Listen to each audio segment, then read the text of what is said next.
Os Vedas são as escrituras sagradas da velha Índia e se perde ao longo do tempo, aí milhares de anos para trás.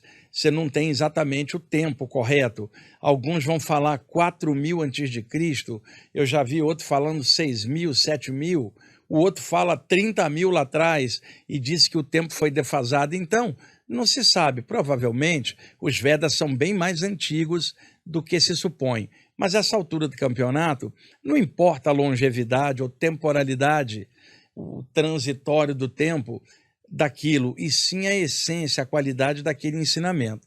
Então, os Vedas são compostos de 4 livros, compondo os Vedas, é a estrutura religiosa, a cosmologia antiga do povo da Índia, né? E ali, nesses 4 livros, vocês têm evocações, devoções, mantras e toda uma cosmogonia daquela ocasião. E por então não se falava tanto de Vishnu, Brahma, nem Shiva, se falava das divindades clássicas da Índia, ligada aos elementos como Indra, o deus do firmamento, por exemplo, Surya, o deus do sol, Agni, o deus do fogo, Soma, o deus da lua, e daí por diante. E aparece também nos Vedas uma espécie de proto-Shiva, chamado Rudra, que era o Shiva barbudo no Himalaia, que eu chamo de Shiva heavy metal. Então, os Vedas, tá? A palavra Veda em sânscrito significa sabedoria revelada ou sabedoria divina. Quando você fala os Vedas, são 4 livros como a revelação do povo a hindu em relação à inspiração espiritual do alto para a cosmogonia e cultura deles lá. Pois bem, os séculos se passaram. Quando chega, e aí também não se sabe exatamente quando, 1000 depois de Cristo, 1200, 1500, e eu já vi também 500 antes de Cristo, não se sabe precisar.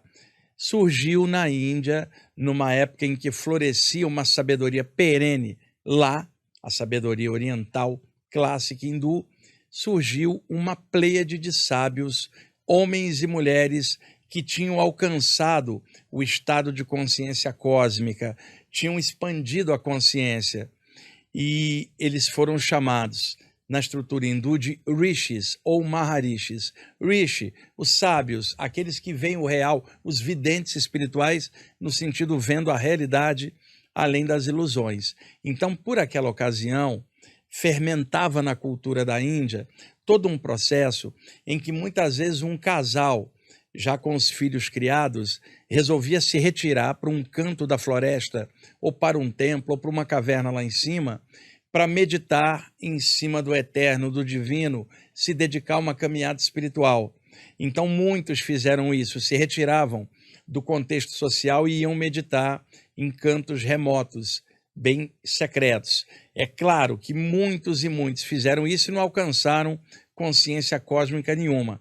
Porém, alguns homens e mulheres chegaram num nível espiritual elevado, num ápice da consciência deles enquanto humanos aqui, e galgaram um conhecimento de primeira mão na experiência deles, expandindo os chakras, a aura, se unindo à consciência cósmica através de estados alterados elevadíssimos, que eles entravam, samadhis, expansões da consciência. E eles então, de vez em quando, desciam da floresta ou da montanha e sentavam na orla da floresta com a cidade. Um sábio daquele, homem ou mulher, sentava ali quietinho e o povo ia para perto, levando frutas, mirra, incenso e homenagem àquele mestre vivo, homem ou mulher que estava ali, agora compartilhando sua sabedoria. Muitas vezes, essa pessoa ficava sentada de olhos fechados durante 3 dias ali, experimentando estados elevados de consciência. Todo mundo que sentava perto entrava na mesma vibe e sentia coisas espirituais muito elevadas. Às vezes, um desses rishis pedia um exemplar do Bhagavad Gita, do Ramayana, dos Puranas, algumas das obras clássicas da Índia, lia algum trecho e interpretava para as pessoas em volta.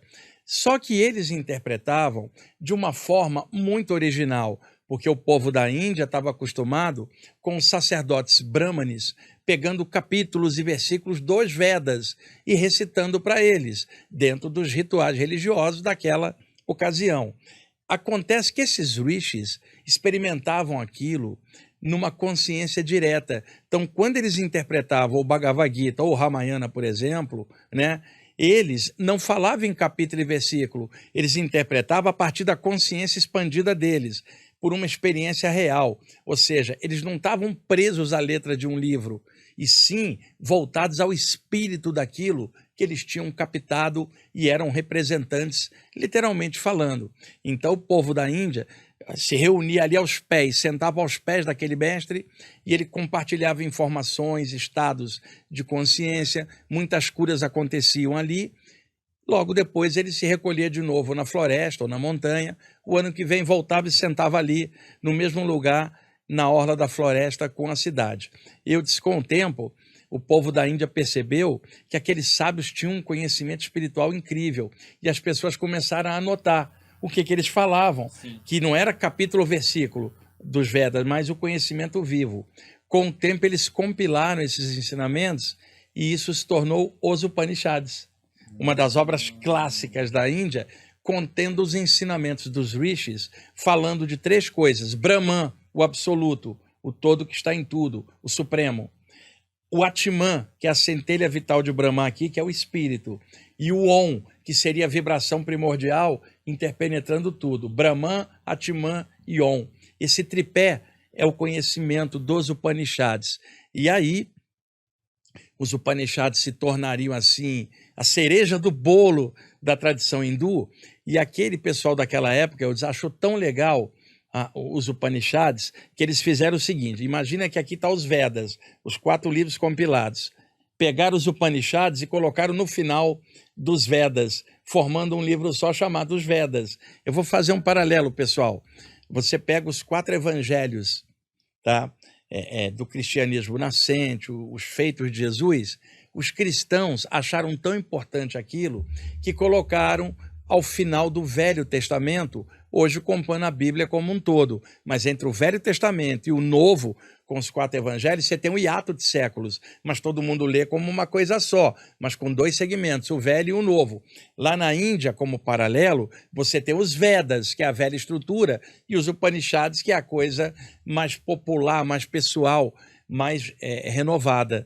Para se ter uma ideia, você pode ter um hindu que segue os Upanishads e nem lê os Vedas clássicos. E você pegar o outro que lê os Vedas clássicos e não lê Upanishads, e alguém que lê de tudo.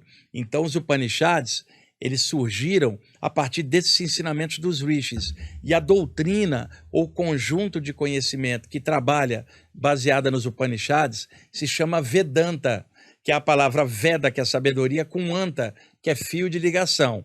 Outra coisa importante, por que fio? Ora, se os Upanishads foram colocados ao final dos Vedas, significa que é um fio ligando os dois. Fio em sânscrito, ligação, Anta, Veda, sabedoria, ou seja, fio que te liga à sabedoria. No caso, os Upanishads ligando aos Vedas. Daí você fala Vedanta, a linha que liga à sabedoria, que são os Vedas, e considerando a parte final, os Upanishads. Outra coisa, antes de eu entrar ali nos tópicos para a gente estudar.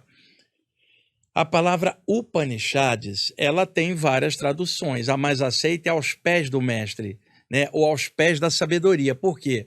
Como os Upanishads estão embaixo dos Vedas, e os Vedas são a sabedoria para o hindu, os Upanishads estão embaixo da sabedoria, aos pés da sabedoria. Essa é uma tradução. Eu, particularmente, prefiro outra, minha mesmo, estudando e observando. Não tem um rishi sentado e as pessoas sentadas aos pés dele, absorvendo o conhecimento dele, elas estão sentadas aos pés da sabedoria que o rishi está passando. Eu prefiro essa tradução, as pessoas sentadas em volta e o rishi sentado e elas aprendendo, do que imaginar os Upanishads embaixo dos Vedas como uma estrutura religiosa literária. Prefiro a presença viva de um rishi do que um capítulo e versículo dos Vedas antigas. Para mim, aos pés da sabedoria, é aos pés daquele mestre sentado e aprendendo. Você gostou desse corte? Então clica aqui embaixo, olha na descrição se você quiser assistir o vídeo inteiro, que está muito legal.